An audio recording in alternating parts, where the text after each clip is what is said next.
Jambo na karibu, hapa ni Ban TV matukio kwa wote.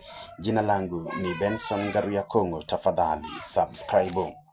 Na habari ambazo nataka kukujuza ni kwamba mtangazaji mmoja hapa nchini Kenya kwa jina Nick Odhiambo ameweza kupata ajali. Na haya, msikilizaji na mtazamaji wangu, ni kutokana na ujumbe alioweka kwenye mitandao yake ya kijamii na nitakusomea. Everything was going really well until I decided to drive while exhausted. Kila kitu kilikuwa kinaenda vizuri hadi wakati nilipoamua kuendesha gari nikiwa na uchovu. Seems I might have another car soon. Inaonekana nitaweza kupata gari nyingine hivi karibuni.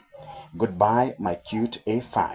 To my kids, I won't let you down again. Anaendelea kusema, ama ni ujumbe aliuweka kwenye mtandao wake wa kijamii ama mitandao yake ya kijamii, akisema ya kwamba aliweza kupatana na ajali, lakini hakuweza kusema ni wapi hasa aliweza kupatana na ajali hiyo.